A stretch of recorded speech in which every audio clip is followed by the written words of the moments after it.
All right, big news. Sony confirmed that they're not going to be at E3 2019. That's strange because E3 is E3. Sony's been at E3 since 1995. And E3 without Sony is just a strange thing. And E3 without, maybe not without Nintendo, but Nintendo's sort of been kind of doing their own thing, just not having their conference at E3, I think. It's just going to be weird to have, like, Ubisoft, EA, Xbox, and Nintendo.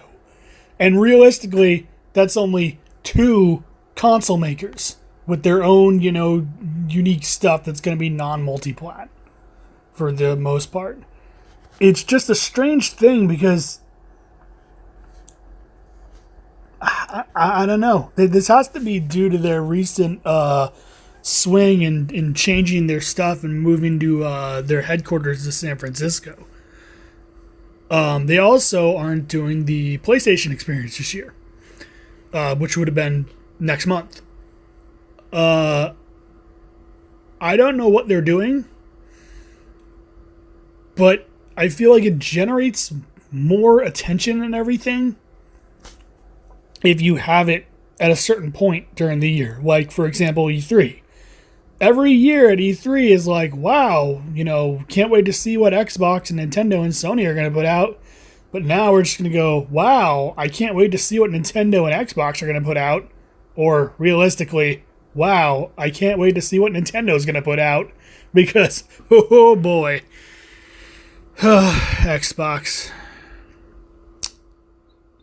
They need to pick up the slack. I mean, probably not with the Xbox One. They're probably going to push it to the Xbox One 2 punch. Ooh, there you go. Use that in your marketing. Yeah, I don't know why Sony's doing this. They're like, oh, we want to reach out to the fans. You were doing fine at E3. You were doing perfectly fine reaching out to the fans. I looked forward to E3 every single year since 1995. When I found out in 95 that there was a thing for video games, I was like floored because every year after that was like, all right, cool. We get to see what new games are going to be coming out in the next year. And it was always an amazing thing. And this is back in the day where it was like, we didn't get to see any trailers. We didn't get to see any of that stuff, and we just had, pictures and news every month from magazines. The only thing I could think of is they don't have enough stuff coming up planned that they could fill a conference with. I don't know. I mean, there's some stuff where it's like, I look at it and I'm like, wow, this game still isn't out. Like that, Days Gone By or whatever that was, that zombie game they showed like 2 years ago at like E3 2016, and it's like stuff like that. I wouldn't want there to be another Final Fantasy 15 thing where that game was first shown off with trailers and stuff in like 2006, 2007. Like, it took forever for that game to come out. But that's more of a Square Enix thing rather than Sony. But I don't know. I mean, that's their decision. But, I mean, we'll have to see. We'll have to see what's happening. Because, I don't know. I just don't like when they shake something like this up, because for them not to be at E3 is like a big thing. They've been at every single E3. Same with Nintendo. Nintendo was at the first E3 too. Before that, they were at CES, the Consumer Electronics Show. It's just interesting. I don't know really what else to say. It's just, I just found out about this. It's apparently 45 minutes to an hour out from when it was first posted. We'll just have to wait and see what PlayStation has, for everyone. Hopefully this isn't some sort of a thing where they kind of want to go like whatchamacallit, like a Nintendo Direct where they want to go and just kind of do it when they want to do it, which I guess sort of is fine, but I kind of hate having something put out and then having them go, at the beginning of the month going, oh, hey, check out the PlayStation Nation briefing. Here's the upcoming games. Or it's just like, I don't know. I just kind of like E3. We get all that nice hype. And then we get some more, little bits, maybe at like a Tokyo Game Show or something. And then, like, that's that. I kind of wouldn't want something. That's sort of kind of why I kind of don't like the Nintendo Directs. Because they're usually 30 to 40 minutes. And it's usually a lot of treading over of stuff we already know. And I don't like that too much because it's kind of boring. Sometimes it's nice when they show a lot of new stuff. But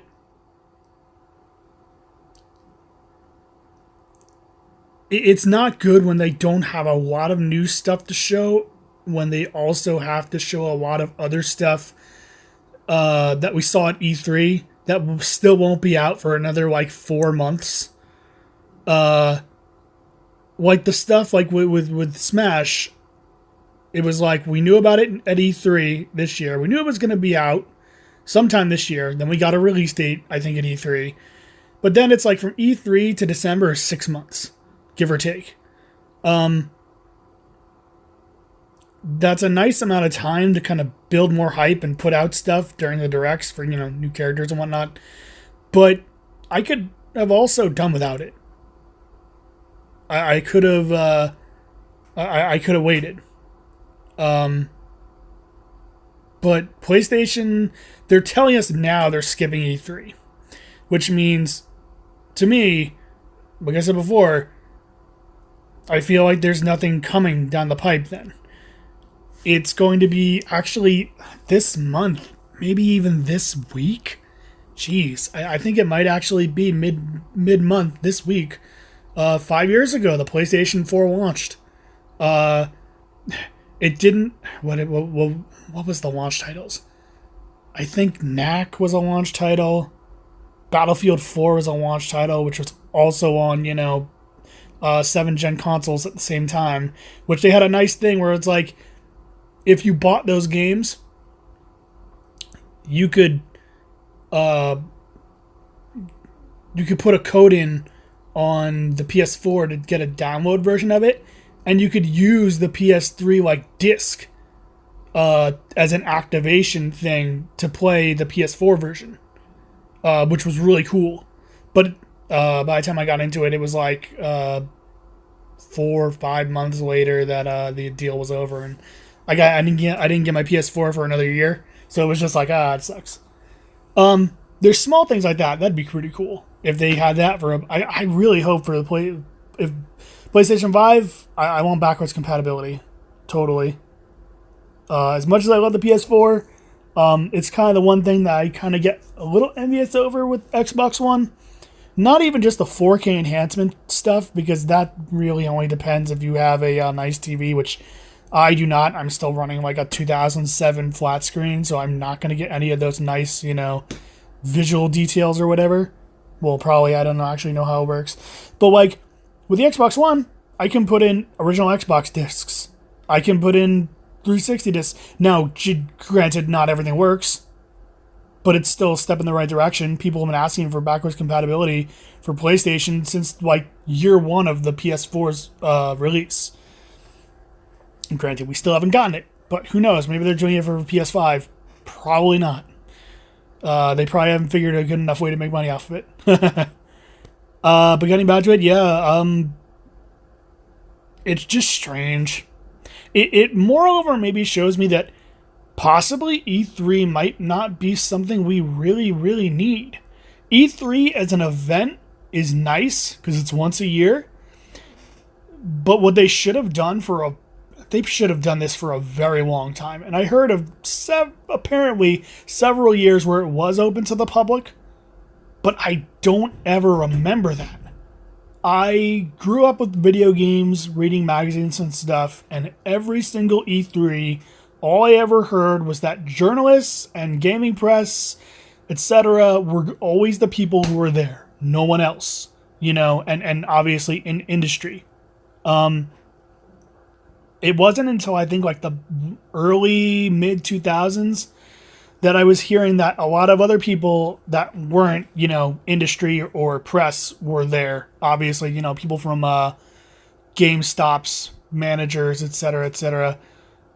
Those were the people that were there, which I guess is fine. But apparently, there was also a lot of other people getting into the show, and which is like E3 is a big event, but with more and more people being able to get in, it slowly becomes a smaller and smaller event because there's too many people there. Their decision last year to open it to the public makes sense, and it's something I always wanted for years and years and years, because not only do you get to see something and try it out long before you usually can play it, the other thing from a developer's point of view, I always thought it would have been smart for the developers to kind of let average people play their games and gauge, how much people like something, hate something, etc., etc. Usually by the time E3's around, they either will have like, some sort of an alpha or beta build or something like that. Something that is like, maybe 50% or less than 50% done. I've seen a few games that go and change over time. And it's just interesting to see how by the time something starts and then comes out, what's different. But it's kind of bad because, there's been so many games where it's like, I see something and it looks interesting, and then by the time it comes out, it's like, it's not as good as it looked. It doesn't look as fun. But other than that, I mean, just strange. Just strange. I mean, we'll have to wait and see. That's all I really can say at the end of this.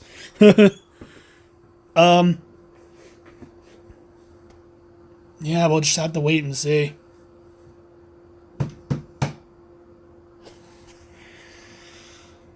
That's it.